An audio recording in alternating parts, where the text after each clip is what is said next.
Boa noite, meninas. Estamos tendo o privilégio de mais uma vez estarmos reunidas, meditando na palavra de Deus. Lembrando que estamos no livro de Jó.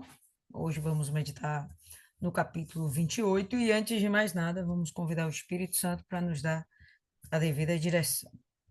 Então vamos orar?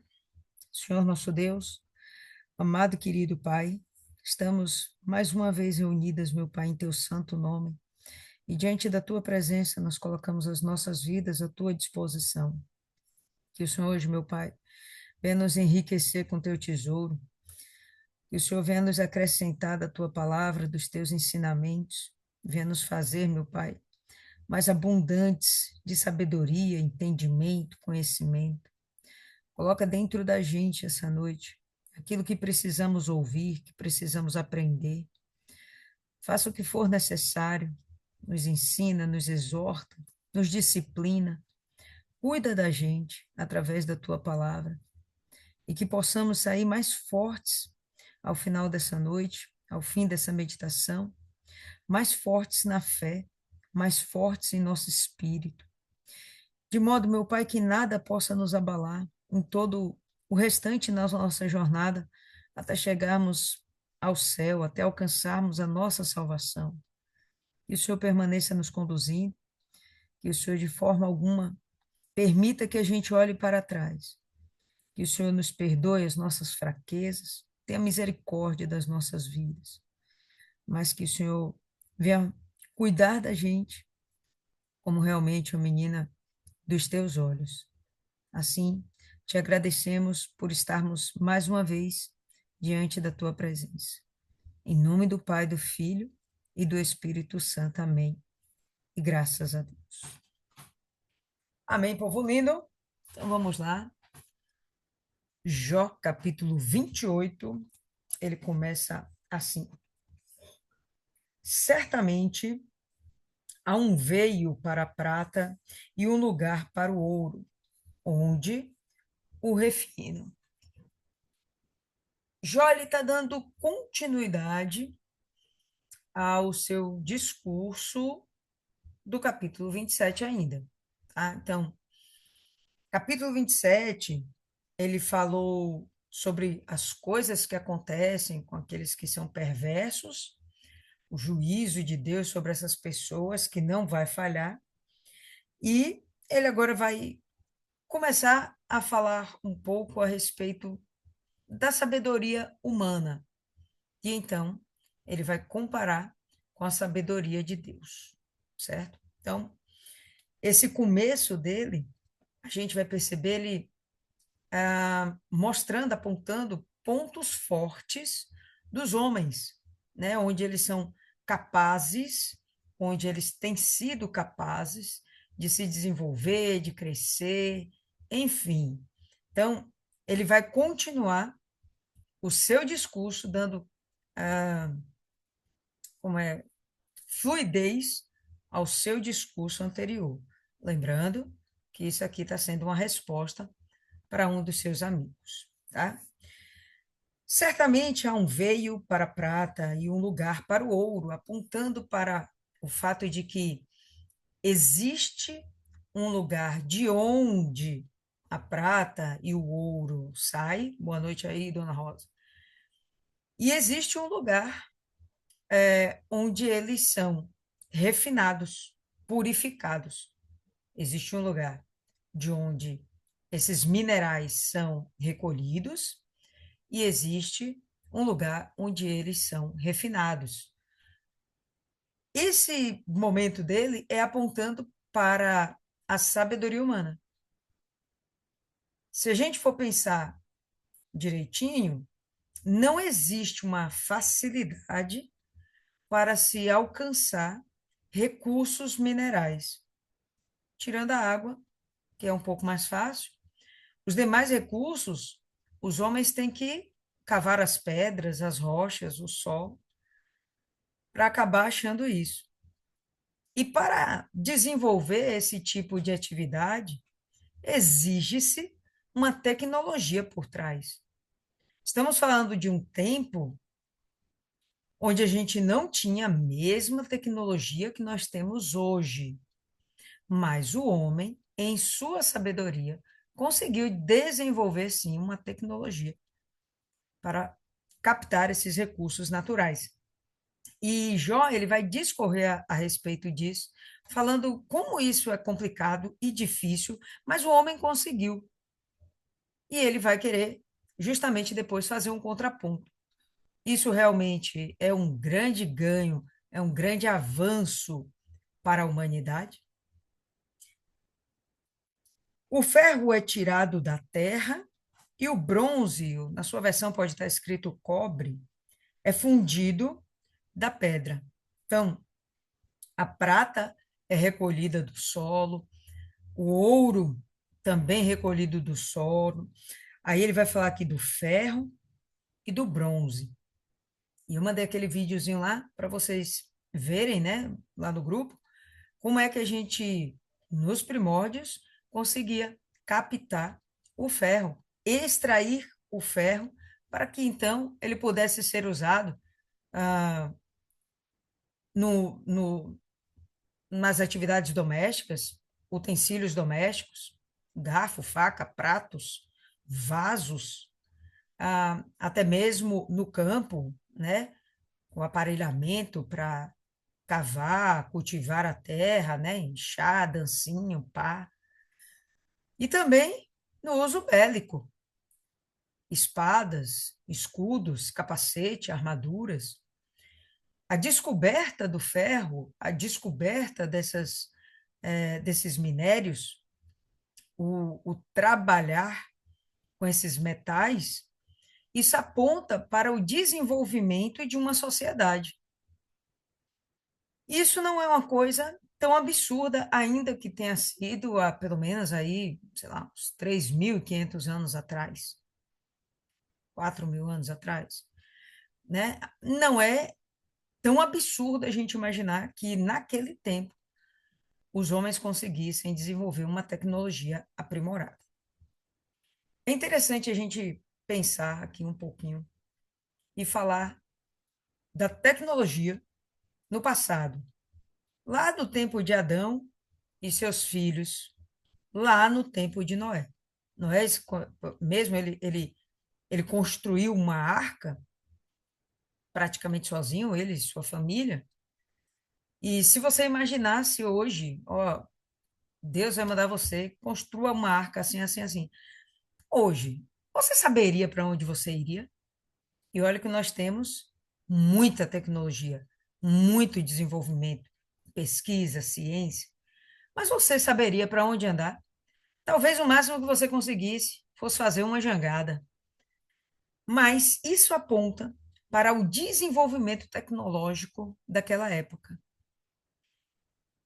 E por que eu chamo a atenção dessas coisas? Porque o homem em si, ele é capaz de fazer grandes coisas. Se a gente observar, ele está falando aqui sobre metais que, quando foram incorporados nas sociedades humanas, fez com que a sociedade desenvolvesse ainda mais. Imagina o homem no campo, ele vai cultivar, mas imagina que ele não tem uma enxada, uma pá, um mansinho, um facão, uma foice. Imagina ele tendo que trabalhar no arado sem ter recursos para isso. Então, com certeza, ele vai ter uma baixa produtividade. Com certeza, ele vai passar necessidade, que se a família crescer, ele não tem como produzir em quantidade. E por aí vai. Então, é necessário que haja o desenvolvimento tecnológico, é necessário que haja esse tipo de coisa. E o ser humano entende isso. É muito provável que a tecnologia do período de Adão até Noé fosse algo absurdo, de tão desenvolvido. Mas como, Lília, naquele tempo, pessoal, tudo que foi desenvolvido e que deve ter sido coisas muito grandiosas, a gente não tem noção. do que eles tinham de recursos, foi destruído no dilúvio. E para se resgatar isso, leva-se um tempo. Imagina hoje que o mundo acabasse e tudo fosse destruído. Por mais que você saiba a utilidade de uma faca, por mais que você saiba a utilidade de um sabonete, como você fabricaria isso partindo do nada, do zero, sem indústria, sem nada? Então, por mais que nós sejamos uma, uma sociedade extremamente desenvolvida, se tudo hoje fosse destruído, só restássemos nós e a natureza, a matéria-prima, a criação de Deus. Ainda assim, levaria muito tempo para a gente novamente crescer e chegar ao desenvolvimento que nós temos hoje.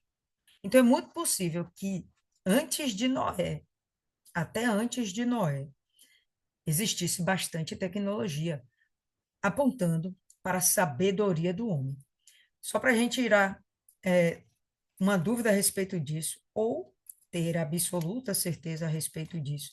Abra aí em Gênesis, no capítulo 4. Gênesis fala sobre a criação de todas as coisas, não é isso? Inclusive da humanidade e das civilizações. E aí você vai para o capítulo 4 e dá uma olhadinha aí no verso 22. Todo mundo já abriu? 4:22. E Zilá também deu à luz Tubal-Caim, mestre de toda a obra de cobre e ferro. No início de tudo, o homem já conseguiu desenvolver tecnologia para a melhoria da sua sobrevivência. Isso aqui tudo foi perdido, tá? Só sobrou Noé e mais 3. Tudo isso foi necessário ser reconstruído. E estamos aqui com Noé, ou melhor, Jó, em um tempo pós-dilúvio e entre o advento do Senhor Jesus, né? A gente está nesse período aí, certo? E essa tecnologia está se neoformando. E Jó, ele está falando disso com uma certa admiração, tá? Olha só o que o homem é capaz de fazer. Mas só que no passado o homem já fazia isso também.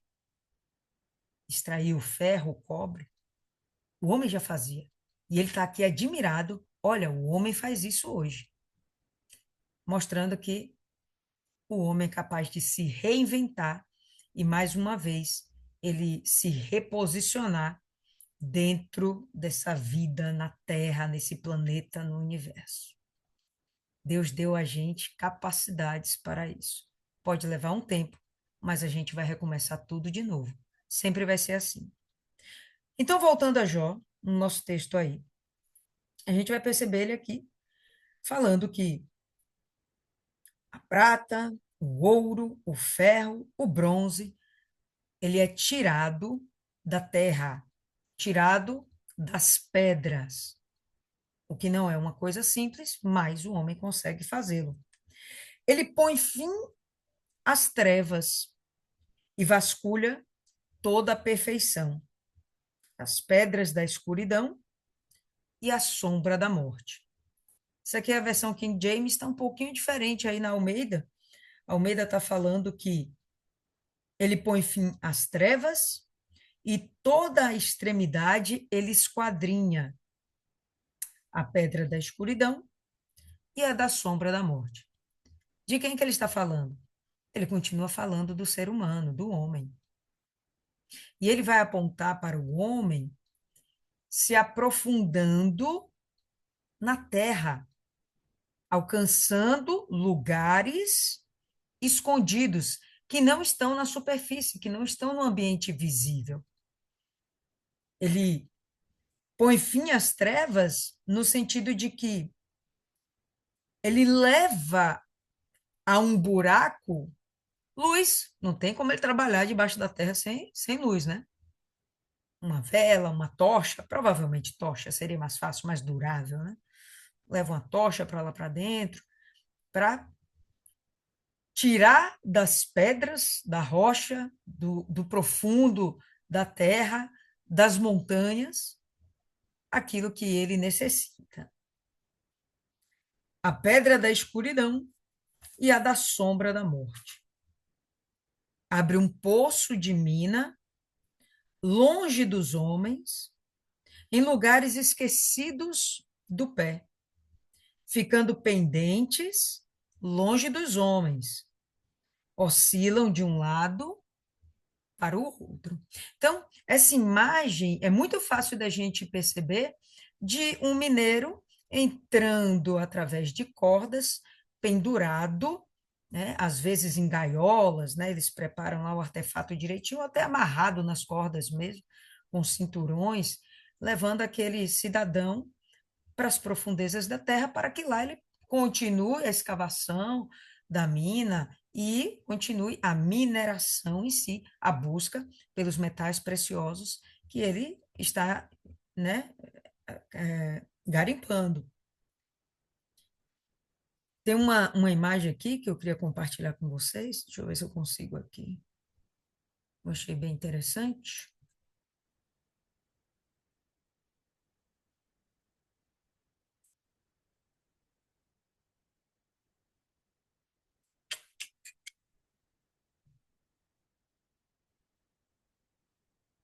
E aí vocês vão ver essa tela aí, pessoal.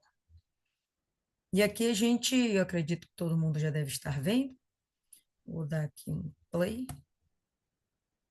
E aqui é uma matéria que eu achei da Record. E aí você vê bem o que Jó está falando aqui, tá? De uma forma meio arcaica, mas a gente vai perceber homens descendo através de cordas para dentro de uma mina, onde lá eles vão escavar em busca daquilo que eles têm necessidade. Acho que vale muito a pena observar a dificuldade que é. E por mais difícil que seja, o homem consegue fazer isso, ah, desenvolver esse tipo de coisa. E estamos vendo aí de uma forma bem precária, né? Como Jó. Hoje, nós temos realmente recursos muito mais aprimorados, onde a gente vai perceber que a mineração tem muito mais facilidade. Mas o que eu acho interessante aqui é da gente observar essa dificuldade, realmente como eles ficam pendurados, né? A situação perigosa que é, e mesmo assim eles se expõem a esse risco. Vejam as pedras em redor, veja que tem solo frágil também em redor. É, e às vezes para coletar pouca coisa, né? É muito mais pedra do que realmente o ouro, prata, o ferro, ou seja lá o que eles estiverem buscando, tá bom? Então, só para ilustrar aí para vocês o que Jó está dizendo, né? Então, eles abrem um poço de mina longe dos homens, porque isso aqui não é feito dentro da cidade, né? Você já imaginou o peso da cidade debaixo de um subterrâneo completamente esburacado? Com certeza ali tudo cede, né? Então, eles vão para lugares ermos para fazer isso. Isso mostra uma certa compreensão, uma certa inteligência, né? A respeito de como fazer essas escavações. Lugares esquecidos do pé. No na tradução original, no hebraico, quer dizer que eles ficam suspensos no pé. O pé não tem apoio, firmamento, apontando para o fato de eles ficarem pendurados, né? E ele fala aqui, ficando pendentes, longe dos homens, oscilam de um lado para o outro. Da terra procede o pão, mas por baixo é revolvida como por fogo. Achei interessante esse verso. Da terra o homem é capaz de tirar o sustento. Estamos falando aqui particularmente de mineração. E, obviamente, que os recursos que vão ser captados vão servir para o sustento do homem. Ele vai vender, vai negociar, vai construir coisas com aquilo, enfim.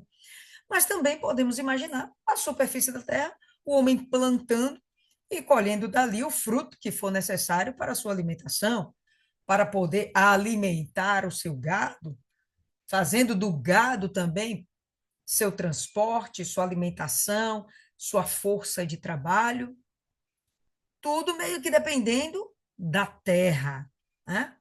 Então, da terra procede o pão, mas por baixo é revolvida como por fogo. E aqui nesse finalzinho do verso é que eu acho interessante, porque como assim revolvida como por fogo? Não sei vocês, mas a primeira imagem que vem na minha cabeça é de lava, magma correndo para tudo que é lado debaixo da terra, o núcleo da terra. Eu não sei se naquela época Jó tinha esse tipo de conhecimento.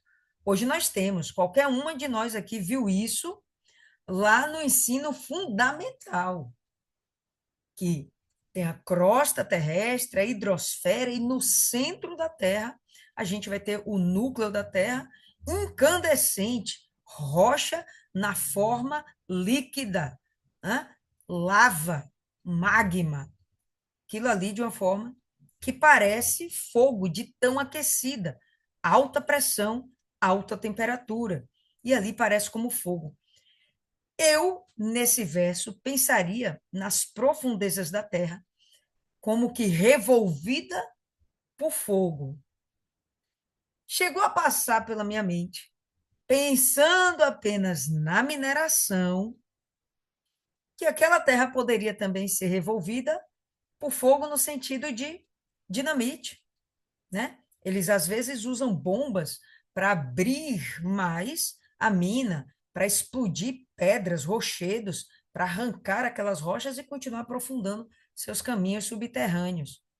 Só que pólvora, ela só existe, só foi descoberta no ano 200 antes de Cristo, mas usada realmente como um explosivo só a partir do século IX depois de Cristo, lá pelos idos de 808, coisa assim, pelos chineses. Até então, não se utilizava pólvora.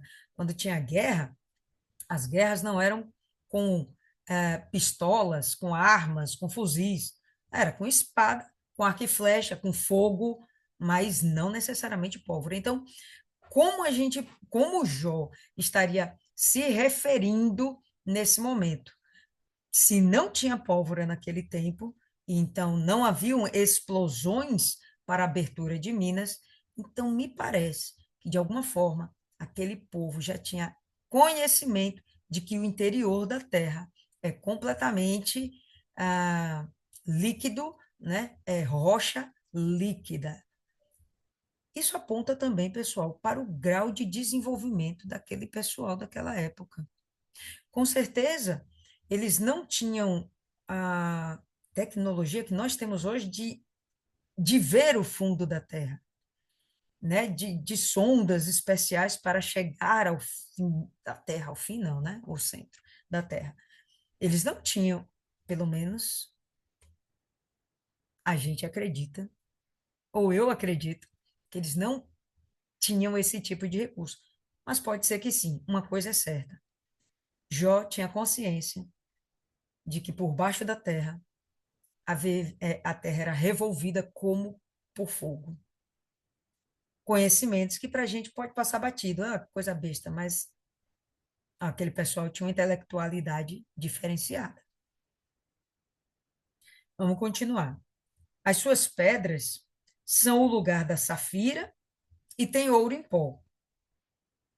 Essa vereda, a ave de rapina a ignora, e não a viram os olhos da gralha.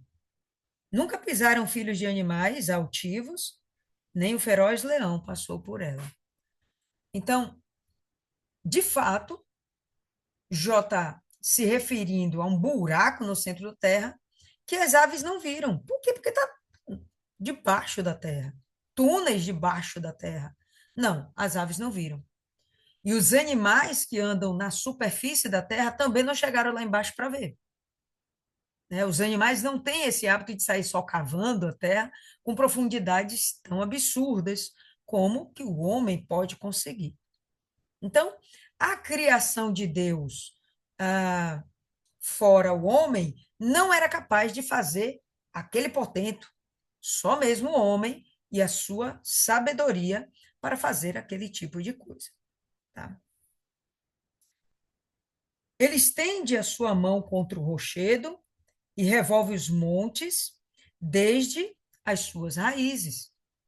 Então, ele vai lá e começa a quebrar aquelas rochas, aprofundam-se até onde estão as raízes das plantas, apontando novamente para o subsolo e demonstrando que isso é uma engenharia muito complexa, não é uma coisa tão simples quanto possa parecer. Isso aqui só para coletar. Fora a tecnologia que foi desenvolvida para extrair realmente o mineral e fazer com que esse mineral possa ser utilizado em alguma coisa, em algum artífice humano. Dos rochedos faz sair rios. E a gente sabe que nós temos o lençol freático. E quando os lençóis eles correm subterrâneos, eles atravessam os rochedos. E de repente, quando o homem ia lá e abria um buraco naquele rochedo, descobria-se um veio de água. E a água agora começava a fluir por outros lugares, né? Então, ele estende a sua mão contra o rochedo, revolve os montes desde as suas raízes, dos rochedos faz sair rios, e o seu olho vê tudo que há de precioso. O homem é capaz de ver lá embaixo tudo que há de precioso. Os rios tapam, e nenhuma gota sai deles, e tira à luz o que estava escondido.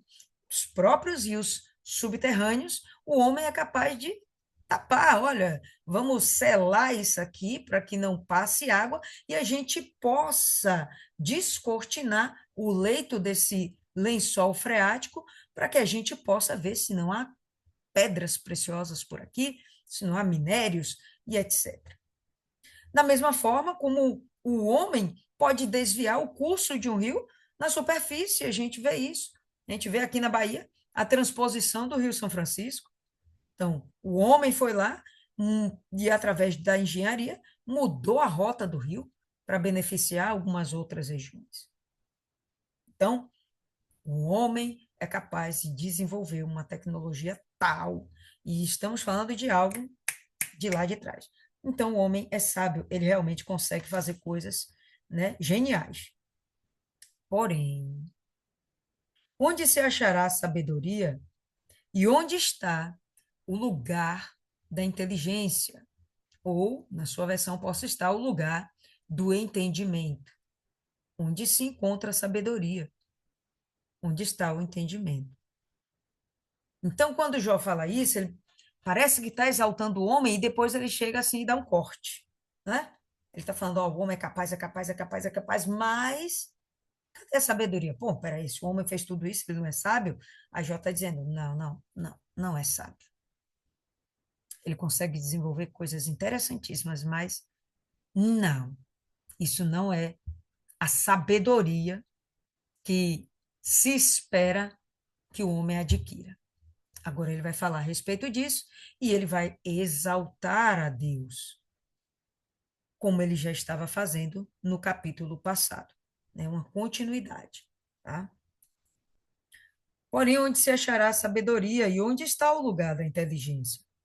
O homem não conhece o seu valor, o seu preço, e nem ela se acha na terra dos viventes. Por mais que o homem seja capaz de captar riquezas, essas riquezas não são capazes de adquirir sabedoria.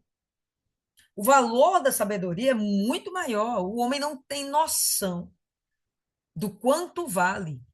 Por mais que ele tire de lá a safira, o ouro, a prata, coisas aqui que Jó citou, isso não paga, isso não compra sabedoria. O abismo diz: não está em mim. E o mar diz: ele não está comigo. As profundezas dizem que a sabedoria não está lá. Os mares diz que a sabedoria não está lá. Não se dará por ela ouro fino, nem se pesará prata em troca dela. Não tem preço. Pode ir lá no fundo do mar, pode ir no fundo do abismo, pode ir nas profundezas da terra. O que você encontra lá de riquezas não paga, não compra a sabedoria. Nem se pode comprar por ouro fino de Ofir, nem pelo precioso ônix, nem pela safira. E só de passagem, a título de curiosidade, acho que já falei isso aqui, mas vou repetir. Há uma crença de que Ofir seja uma referência ao Brasil. E esse ouro de Ofir seria um ouro puríssimo e valiosíssimo. E acredita-se que esse ouro era tirado daqui do Brasil e levado para aquela região, mostrando que a navegação por longas distâncias já existia antes mesmo de Cristóvão Colombo e Pedro Álvares Cabral, que são ícones, né, que a gente tem na história a respeito da navegação. Mas a palavra de Deus fala que esse lugar, Ofir, já era explorado há muito tempo e provavelmente era o Brasil. Ninguém tem certeza de onde é, mas existe uma confiança maior de que esse lugar seja o Brasil. Com ela não se pode comparar o ouro, nem o cristal, nem se trocará por joia de ouro fino. Não se fará menção de coral, nem de pérolas, porque a verdadeira sabedoria é melhor que o dos rubis. Não se igualará ao topázio da Etiópia, e nem se pode avaliar por ouro puro. De onde, pois, vem a sabedoria? E onde está o lugar da inteligência, do entendimento? Então, o Jó querendo aqui pontuar de que o homem ele corre atrás das riquezas, o homem corre atrás de coisas, mas o homem deveria correr atrás do principal, que é a sabedoria. Jó ele está referenciando a sabedoria como algo muito mais precioso e algo de muito mais valor que nós devemos possuir, que o ser humano tem que possuir. É interessante, riquezas materiais ou bens materiais, não vou nem tocar o nome riqueza, mas bens materiais. É importante o seu trabalho laboral? É importante as conquistas materiais? Claro que sim, óbvio que sim. A própria Bíblia fala que o dinheiro a tudo atende. É necessário para que possamos ter tudo que precisarmos. Porém, Jó ressalta que o que é mais importante é realmente nós termos esse nível de sabedoria que ele está agora abrindo a mente dos seus amigos a respeito. Pois está encoberta aos olhos de todo o vivente e oculta às aves do céu. Essa sabedoria não está no abismo, não está nos mares, não está disponível para as aves do céu, então também não está nos ares. Essa sabedoria, ela está encoberta aos olhos de todo vivente, e nós temos viventes subterrâneos, na superfície da terra, nos mares e nos ares, mas ninguém vê a sabedoria. A perdição e a morte dizem: ouvimos com os nossos ouvidos a sua fama. Interessante. A perdição, aqui na King James, ele não fala perdição. Aqui ele fala a destruição e a morte dizem: ouvimos com os nossos ouvidos a sua fama. Como se a morte e a destruição fossem capazes de ouvir falar de algo, mostrando para um entendimento de que após a morte existe algo de consciência onde a sabedoria é percebida, a sabedoria é identificada, mesmo após a morte, mesmo diante da destruição. Destruição apontando que tudo se acabou, a morte chegou. Ainda assim, na morte. Há uma menção sobre a fama da sabedoria. Eu achei isso muito interessante. Deus entende o seu caminho e ele sabe o seu lugar. Ninguém sabe, nem a morte sabe, mas Deus sabe o seu caminho. Deus sabe exatamente qual é o lugar da sabedoria. E agora ele vai revelar exatamente aonde se encontra a sabedoria, que é o que Jó está querendo exaltar de verdade.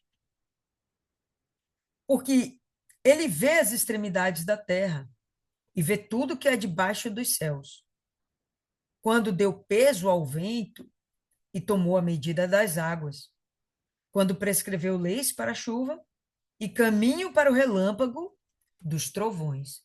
Então, Deus, quando fez toda a criação e nos seus detalhes, como o caminho do raio, como o peso do ar, do vento, tudo foi muito bem planejado.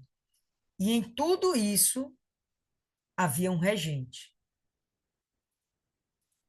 Então, a viu e relatou, estabeleceu-a e também a esquadrinhou, perscrutou, né? Descobriu tudo a respeito da sabedoria. O próprio Deus, ele é quem conhece a sabedoria. E na criação, ali estava a sabedoria. E disse ao homem: Eis que o temor do Senhor é a sabedoria, e apartar-se do mal é o entendimento, é a inteligência. Então, se a gente se apegar a esse último versículo, vamos entender que a sabedoria não é necessariamente uma pessoa. A sabedoria não é necessariamente uma coisa. A sabedoria não é necessariamente uma existência em si, mas a sabedoria é o resultado, é o, é o, é o resultado, é a consequência de um determinado proceder, de um determinado comportamento. Que comportamento? O temor ao Senhor. Que temor? Medo de Deus? Claro que não. Uma reverência extrema a Deus e um desejo de não ferir esse Deus, de não desonrá-lo, de não magoá-lo, um desejo profundo de não desrespeitá-lo, de agradá-lo, o temor de fazer com que esse Deus sinta-se satisfeito com aquilo que ele fez, com aquilo que ele gerou, eu e você. Não qualquer ser vivo, não qualquer ser humano, mas aquele que nasceu dele. Seus filhos, aqueles que são gerados do Espírito. Então, essas pessoas vão desenvolver o temor ao Senhor. Esse comportamento vai trazer a elas sabedoria, porque todo o pensamento dela vai ser em agradar a Deus. Beleza, isso é sabedoria. Vou apartar-me do mal, vou me desviar daquilo que desagrada a Deus. Sabedoria. O inferno ouve falar da sabedoria, claro. O inferno reconhece que perdeu as almas daqueles que temiam a Deus. Claro que o inferno sabe o que é a sabedoria. Então, o que Jó está querendo dizer é apontar para os seus amigos que a verdadeira sabedoria não é viver de achismos ou da da gana pela, pelo seu desenvolvimento, né? O orgulho, a vaidade daquilo que você pode fazer, daquilo que você pode conquistar. Não, a sabedoria ela está em você temer a Deus. E ele entende que os amigos dele, isso aqui, pessoal, é um discurso com os amigos, tá? Ele entende que os amigos dele não têm esse nível de sabedoria, têm um conhecimento igual a desses homens que faziam peripécias, cavavam as profundezas da terra, de lá extraíam riquezas, plantavam e conseguiam tirar de lá seu sustento, coisas muito interessantes. Porém, a verdadeira e importante sabedoria é você temer a Deus. Todo o resto é a obra do seu ser, não é a prioridade, não é o que realmente Deus vai buscar dentro da gente.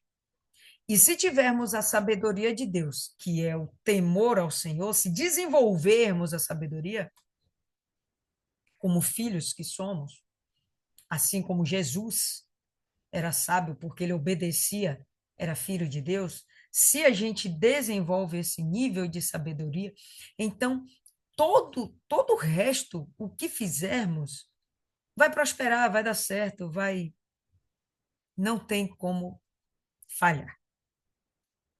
Então é isso aí, pessoal. Capítulozinho pequeno, onde Joel pesa o homem e Deus, e obviamente que ele coloca Deus lá em cima e mostra que o homem é o cocô do cavalo do bandido. E o que fica aí para vocês, ou o que vocês viram que eu não consegui ver? Quem começa? Graziela?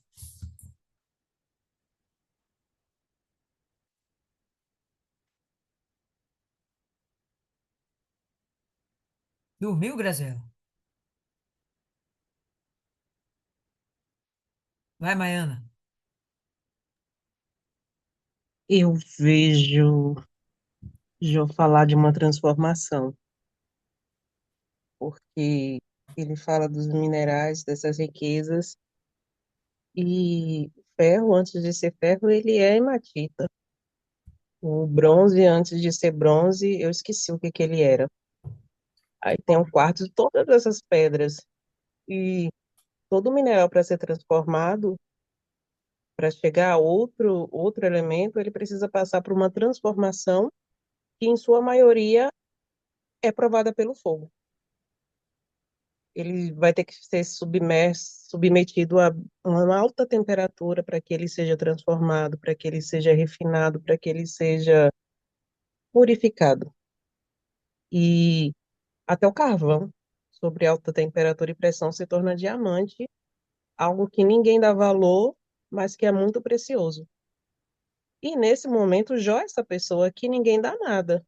Ele é um mineral bruto ou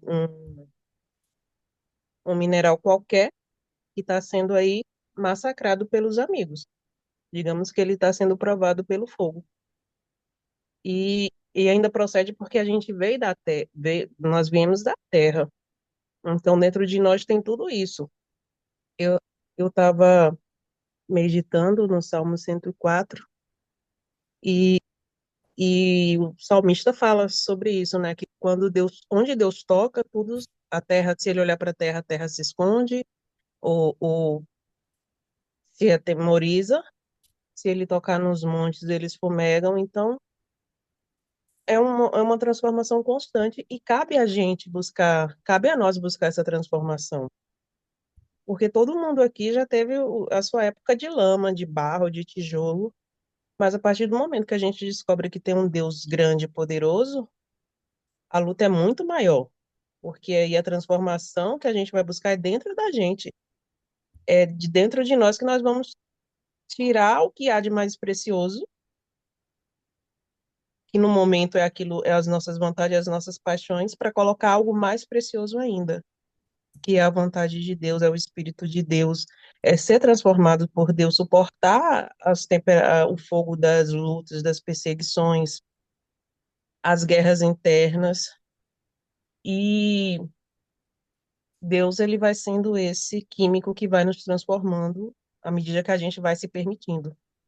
E Jó ele fala do princípio da sabedoria, do temor, de fugir do mal, que é a mesma coisa que o livro de Provérbios fala. E o livro de Provérbios ainda traz a sabedoria como uma pessoa, como um espírito que sai gritando à rua para quem quiser ir ouvir se dá bem. E realmente é isso, é você temer a Deus e saber que você passou por todo um processo, você passou por tudo aquilo, mas se você não temer a Deus, se você não dá ouvidos ao que Deus fala, o que Deus quer de você, aos mandamentos dele, você vai se tornar um nada de novo, um latão. Você vai se transformar um carvão que vai. Carvão já fala, né? Apagado não vai servir para nada. Você vai jogar no lixo todo um trabalho, todo um processo que você viveu vai ser para nada. E quando ele fala de fugir da aparência do mal, ele mais uma vez está tendo consciência de quem ele é diante de Deus, porque no começo Deus fala: homem íntegro, reto, temente a Deus e que se desvia do mal. Lá no livro de Provérbios, ele traz mais especificamente 9, versículo 10, ele fala que o princípio de sabedoria é temer a Deus e se desviar do mal, ou é o conhecimento do santo. Eu sei que é nesse capítulo e nesse versículo que fala também desses princípios da sabedoria. E não é correr do mal como uma pessoa covarde, é como uma pessoa forte. Porque para você se desviar da presença do mal, o mal não vai aparecer como algo ruim, é como algo bom, é algo prazeroso, é algo vantajoso. E você fugir dessas coisas mostra que você é forte o suficiente para se dominar. E como diz o Bispo Ari, se você se domina, você não perde para ninguém.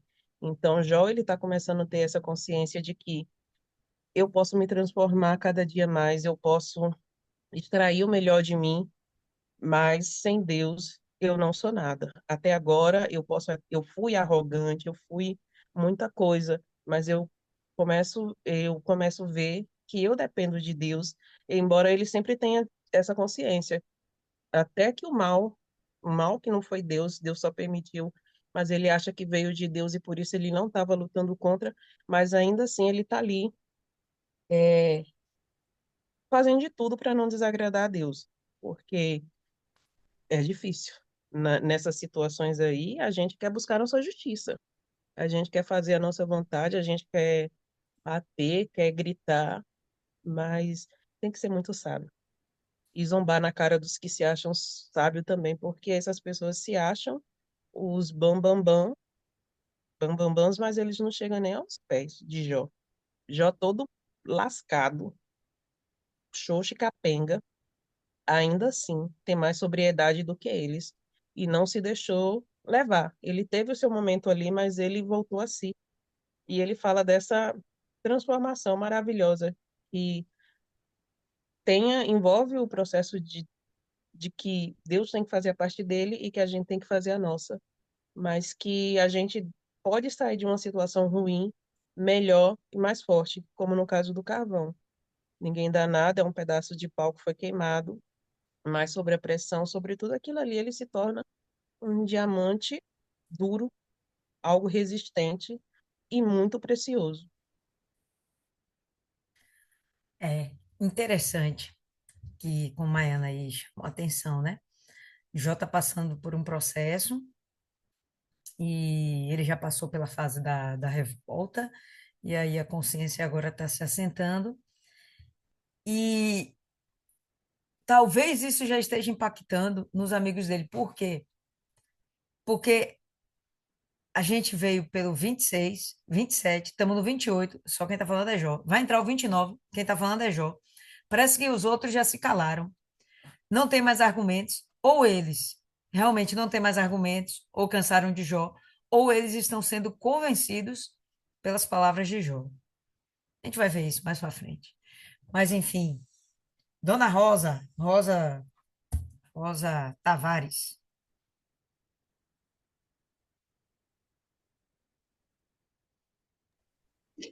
Gente, eu vou falar mais o que aí, que a dona Maiana deu esse banho aí de conhecimento sobre transformação. E eu concordo com tudo, com certeza, sem tirar nem pôr.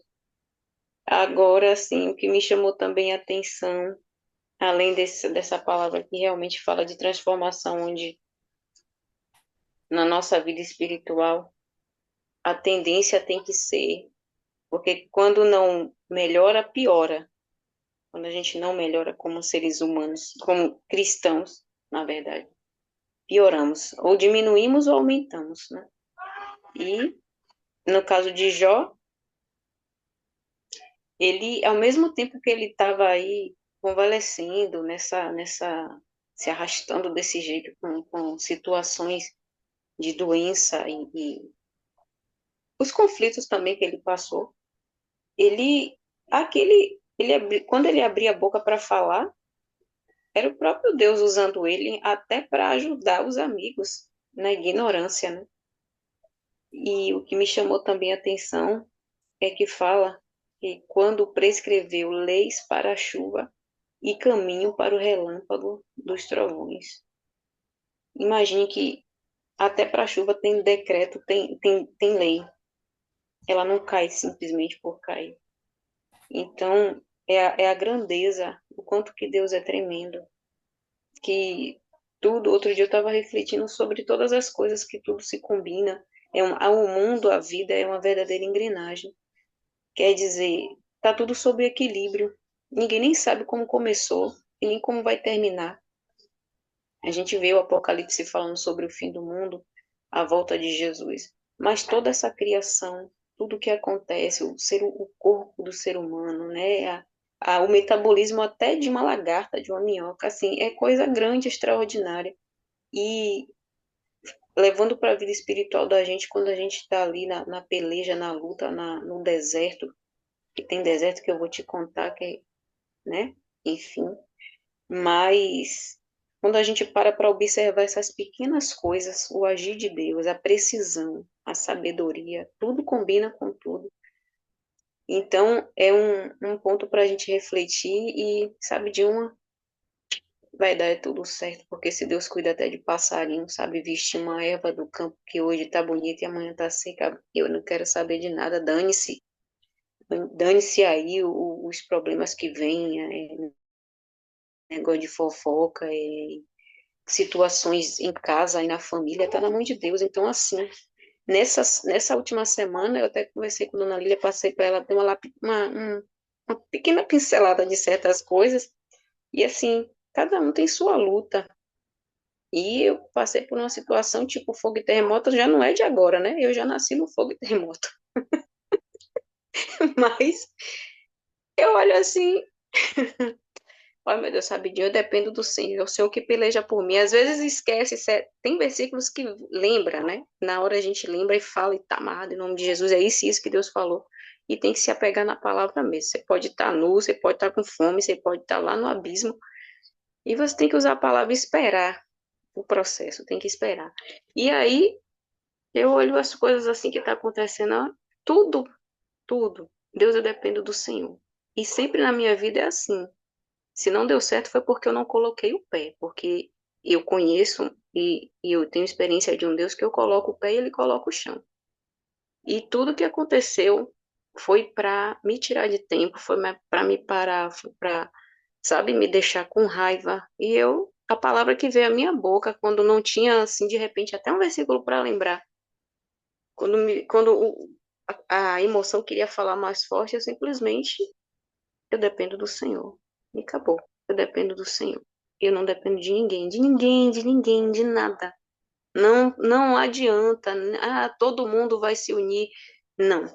E aí é que eu não quero mesmo. O que eu quero é que ele haja, porque para mostrar para o inferno, para o diabo e para mim mesma que ele é comigo, então eu dependo dele. E Jó, apesar de tudo, de estar passando por uma dor, ele aqui pregou para os amigos. Deus usou a boca de Jó para falar de sabedoria e ainda pregar para a gente. Quer dizer, um homem daquele jeito, né? Só o farrapo.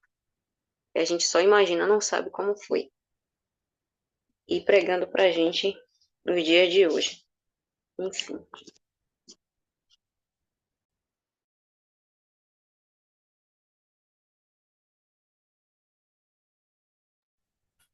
Beleza aí, gostei da ideia. Deus cuida até de passarinho, não vai cuidar da gente. Tá certo. Graziele, e aí, acertou? Já consegue abrir o áudio? Fechou. Oi, oi, dona Lili, boa noite. Boa noite, gente. Gente, eu vou falar o quê, né? Vocês deram uma aula aí, falaram tanto. Até reli o capítulo aqui, eu vou explorar mais o quê? Mas a palavra de Deus, ela não se esgota, né? Sempre tem algo que a gente pode extrair mais, assim como, né, a natureza muito interessante, né? Tudo que a gente tem, tudo que a gente vê hoje vem de Deus, né? A dona Cris, ela fala muito isso, assim, a gente tem que agradecer, né? Poxa, tudo que a gente pega aqui, por exemplo, você tem um móvel na sua casa, você tem uma roupa, tudo que você tem vem de Deus, veio da terra, veio de alguma forma, né? Nada que a gente tem, assim, é da força do nosso braço, não, foi Deus que nos deu, né? Até o fôlego da vida, o ato de você levantar e se colocar de pé, Deus, ele te deu saúde, Deus, ele te dá à disposição, né? E mais do que isso, nós que temos assim o espírito de Deus, né? A motivação vem dele, né? A razão de viver, ele é a nossa razão de viver, né? Então, é muito forte aqui no último versículo. Eu vou até anotar aqui e vou deixar pendurado, porque eu achei muito forte aqui, ó. Eis que o temor do Senhor é a sabedoria, e apartar-se do mal é a inteligência, né? Então, assim, o que pode ser mais, o que que é mais importante, né? Qual é a maior inteligência que a gente pode ter? É isso, a gente se afastar do mal, né? Confiar em Deus, temer a Deus ali todos os dias da nossa vida, porque não é fácil, porque nós somos falhos, nós temos, né, muitos erros, muitos defeitos. E aí, como a dona Rosa, né, estava falando, que a gente passa por cada deserto na nossa vida que a gente às vezes fica até um pouco incrédulo, né? A gente fica incrédulo, a gente reclama, a gente deixa de confiar, mas olha que perfeição, Deus ele cuida da erva do campo, ele cuida de cada detalhe, né? Ela tá falando assim, pô, metabolismo da lagarta, imagina só. Ele não vai cuidar da gente, é algo realmente muito forte. E hoje eu tava pensando nisso, né? Tava passando assim uma situação difícil e veio esse pensamento, né? Poxa, você tem que confiar em Deus, porque Deus ele tem que ser o chão ali. Você bota o pé e Deus coloca o chão. E é dessa forma mesmo. E eu pensei isso à tarde e agora eu ouvi isso. Então, quer dizer, foi Deus mesmo ali para poder confirmar, né? Como Deus ele cuida da gente. E nesse momento mesmo, né? Como ele tá cuidando, como ele tem falado aqui. E é isso, gente. Eu não vou falar mais não para não estragar aqui o maná. Beleza. Então, pessoal, vou encerrar por aqui. Vou pedir aí só para Viviane fazer a oração final, beleza?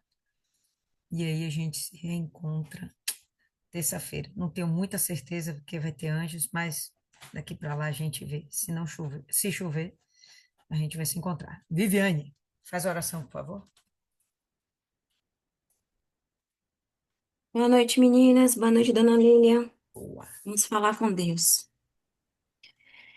Senhor, nosso Deus e nosso Pai, em nome do Senhor Jesus, estamos aqui mais uma vez, meu Senhor, reunidas em Teu nome, para te agradecer, meu Deus, por mais uma oportunidade, meu Pai, que o Senhor nos dá, meu Deus, para nos direcionar com a Tua palavra, meu Pai, com as Tuas promessas que são vivas, que é eficaz, que nos fortalece, que abre o nosso entendimento, meu Pai. Pedimos, meu Pai, peço ao Senhor, meu Deus, que o Senhor venha fortalecer a cada dia mais esse grupo, meu Pai. Fortalece, meu Pai, dá um crescimento, meu Deus, que o Senhor venha, meu Deus, nos ensinar a cada dia mais depender do Senhor, depender da tua palavra, meu Pai.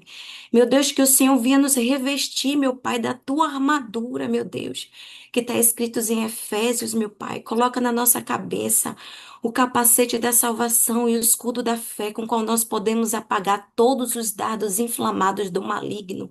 Meu Deus, que o Senhor venha nos livrar, meu Pai, de toda a seta, meu Pai, de toda a armadilha, de todo o laço de Satanás, meu Pai, querendo colocar dúvida, meu Pai, querendo colocar, meu Pai, tudo de ruim, meu Pai, que não provém de ti, meu Pai. Pedimos ao Senhor essa armadura, meu Pai. Que o Senhor venha nos revestir dessa armadura de poder do Senhor. Nos blinda, meu Pai, nos guarda como a menina dos teus olhos, meu Pai. O Senhor sabe, meu Pai, que as tuas palavras, meu Pai, são a semente que o Senhor está colocando dentro de nós. Que essa semente, meu Pai, ela vai frutificar.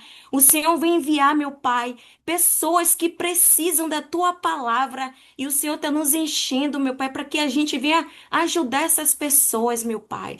Então eu te peço, meu Pai, que o Senhor venha frutificar em nós a tua palavra. Que o Senhor venha nos usar, meu Pai. Nos usar, meu Deus. Pedimos isso e te agradecemos, meu Pai, por mais uma noite. Que o dia de amanhã, meu Pai, o Senhor venha nos fortalecer, meu Deus. Que o Senhor venha, meu Pai, que a gente venha ter experiências novas com o Senhor na tua casa, meu Pai, onde a gente for, meu Senhor. Eu te agradeço, meu Deus, por tudo e por todas. As que não estiveram aqui presentes, que o Senhor, o teu poder venha alcançá-las, meu Pai. Em nome de Jesus, e que nós te agradecemos por essa oportunidade, meu Deus. Em nome do Pai, do Filho e do Espírito Santo. Amém. Graças a Deus. Amém. Então, pessoal, vamos encerrar por aqui. Deus abençoe vocês. Tenham uma excelente semana em nome de Jesus. Até a próxima.